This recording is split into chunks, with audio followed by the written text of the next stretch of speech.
a profoundly human experience is explored in the philosophy of fear. Dread, in contrast to fear, is a more nebulous and ubiquitous emotion associated with the unknown or the unknowable, and it frequently lacks a clear and obvious source. The roots of fear and its far-reaching effects on human actions and philosophical contemplation are the subject of this investigation. Fear, at its most basic, is an emotional reaction to the thought of an impending danger that is either not yet real or is difficult to pin down. It shapes our existential perspective and is more than just an emotional response. From a philosophical standpoint, it forces us to face the most basic parts of being our freedom, our loneliness, and our own death. This experience, which is often characterized as a sense of imminent death, prompts several philosophical investigations about the purpose of life, the certainty of death, and the autonomy of decision. The existentialist thought of the late 19th and early 20th centuries is where fear first emerged. This topic has been thoroughly investigated by philosophers like Søren Kierkegaard and Martin Heidegger, who have all contributed their own distinct viewpoint to our comprehension. A common characterization of existentialist thinker Søren Kierkegaard's work is his idea that fear is the dizziness of freedom. This term refers to the overwhelming sense of responsibility that accompanies the limitless potential of personal freedom. Now that we know we have the power to choose, we must face the reality that our decisions may have lasting consequences. In his work, Being Toward Death, Martin Heidegger elaborated on these thoughts by describing the existential fear that results from knowing that we are mortal. This consciousness, which Heidegger argues is not sick, but rather an essential component of humanity, is what gives our deeds meaning and credibility. The fear of dying makes us live each day to the fullest because it drives home how transient our lives are and how important it is to make the most of every moment. Anxiety has serious mental health consequences. It has the potential to make us more attuned to our internal and external environments. In a more negative light, it may also lead to paralysis and extreme anxiety when the fear of what could happen stops people from taking any kind of action. A recurrent motif in literature and philosophy, this condition of limbo illustrates the enduring effect of fear on human culture and cognition. Also, when it comes to formulating moral judgments, fear is a major factor. When we consider the possible negative implications of our acts, we are more likely to exercise caution because we feel a greater sense of moral obligation. The fear of unanticipated repercussions drives precautionary principles in modern tech and ethics arguments, such those about genetic engineering and artificial intelligence. The cultural impact of fear in art and literature is substantial, serving to convey the shared anxiety of communities confronting unprecedented levels of change and unpredictability. Writers such as Franz Kafka and H.P. The existential fear of being caught in inexplicable and powerless circumstances is evoked by Lovecraft's brilliantly portrayed people and settings. These pieces speak to us because they reflect our deepest anxieties about the mysteries of existence. Philosophy of fear, in the end, is more than simply a theoretical exercise. It's a deeply reflective look at the human condition. It brings us face to face with death's inevitable grip, our own volitional freedom, and the vastness of the unknown. We may learn more about life, our anxieties, and the reasons behind our behaviors if we approach fear philosophically. To comprehend ourselves and to responsibly traverse the complexity of life, This existential contemplation is essential. From this perspective, fear is not something to be shied away from, but rather a springboard for self-discovery, an existential enlightenment. It is becoming increasingly clear that fear serves as a portal to a more complex comprehension of human awareness and its connection to the unknown.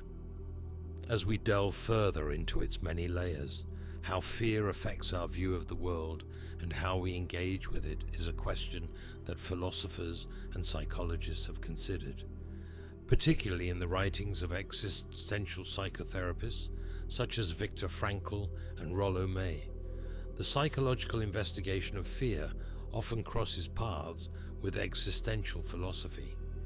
These philosophers have pondered the possibility that fear can cause what Viktor Frankl calls the existential vacuum, a feeling of meaninglessness and aimlessness, brought on by the enormousness of freedom in the face of no clear purpose.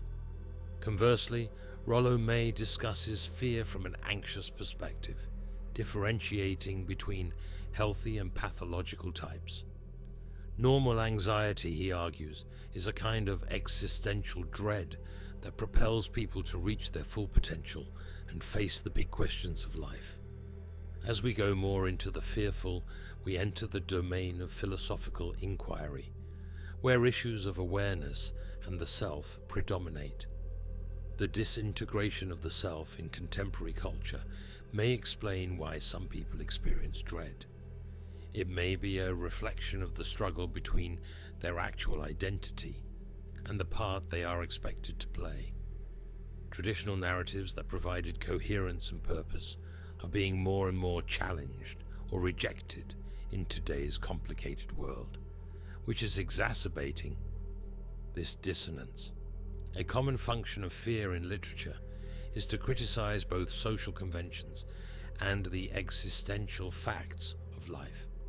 Examples of works that include existential themes are those of Samuel Beckett and Albert Camus. These authors depict a world devoid of meaning in which individuals face the absurdity of their circumstances. This kind of fear is encapsulated by Camus's concept of the ridiculous, which is the struggle between the human need for intrinsic worth and purpose in life and the silent, uncaring cosmos.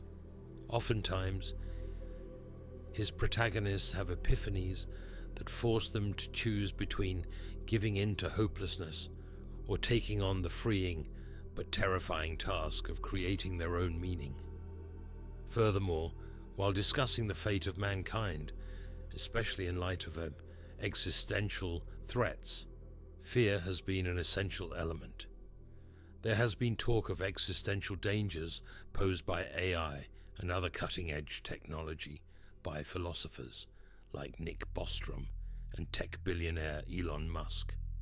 How societies plan for and lessen the impact of these dangers is shaped by discussions about policy and technology, driven by the fear of these unknown and perhaps disastrous consequences.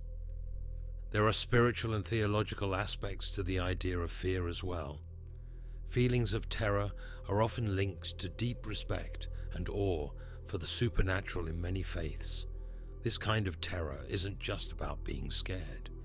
It's about facing something completely new, something that defies explanation and forces the person to face their own mortality in the face of an endless universe.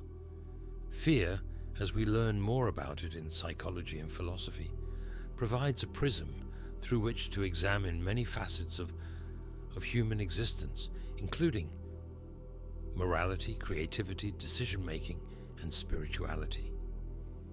Fear, while often seen as a negative and immobilizing force, may in fact be a catalyst for positive change, as each viewpoint illuminates in its own unique way.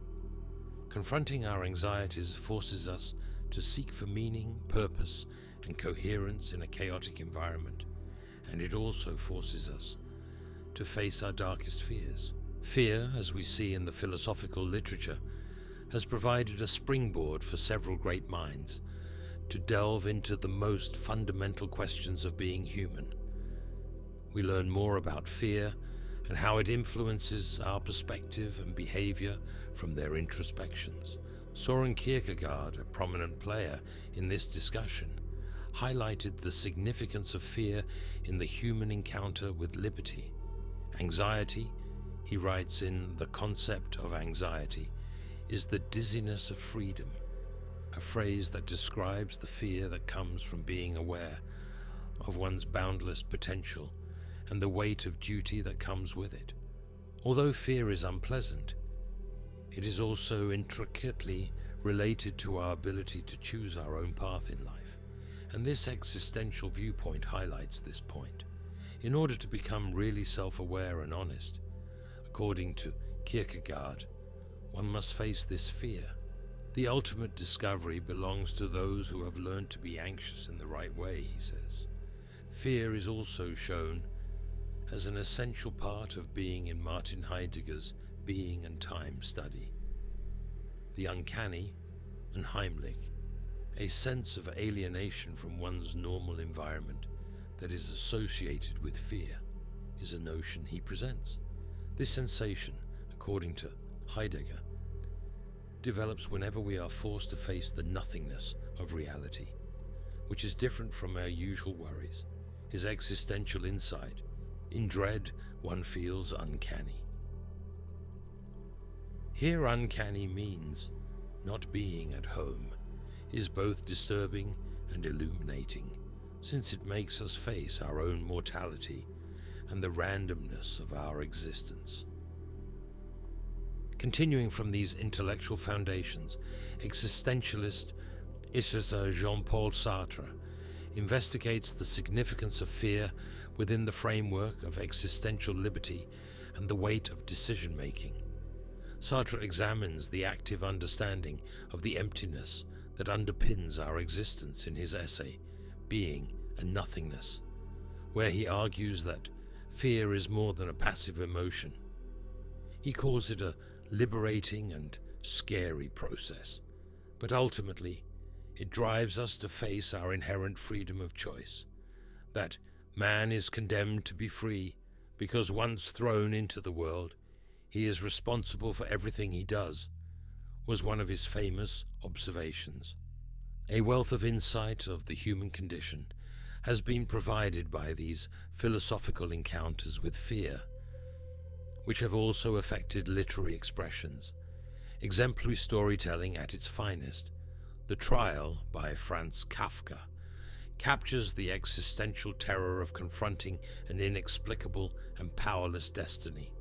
Representing the terror of an unknown and potentially evil power, Kafka shows a hero caught up in a bureaucratic and confusing judicial system. Kafka's portrayal of fear is a critique of contemporary society's existential predicament, as well as an expression of his own uneasiness. In The Myth of Sisyphus, where the ludicrous hero faces the meaningless universe, Albert Camus expresses the dread and existential uneasiness that are prevalent in his writing. During the fleeting instant when a person looks back on their life. In this context, fear is associated with both hopelessness and the possibility of bravery in the face of irrationality. He experiences the unfillable void that is both the terror and the splendor of each night. By bringing together these literary and philosophical observations, it becomes clear that fear, while often seen negatively, really acts as a powerful impetus in the quest for significance. In doing so, it compels us to make deliberate decisions based on the most basic facts of our existence. By facing our fears head-on, we may see how frail we are as human beings, and how much room there is for growth in our comprehension of the universe. So fear isn't just a roadblock, it's an essential precondition for understanding ourselves and the decisions that shape our lives. There is extra depth provided by Friedrich Nietzsche's ideas as we continue to explore fear within the philosophical landscape. Fear, in Nietzsche's view, was more than an existential or emotional condition. It was also a testbed for growth and personal triumph. His Übermensch, or Overman, personifies this principle, which holds that facing and conquering fear is an essential part of growing as a human being. It was Nietzsche's famous declaration, "What does not kill me makes me stronger," that summed up his conviction in the transformative power of facing and conquering existential fears and other forms of dread. In contemporary existential psychology, this Nietzschean viewpoint is echoed most notably by Irvin Yalom's writings.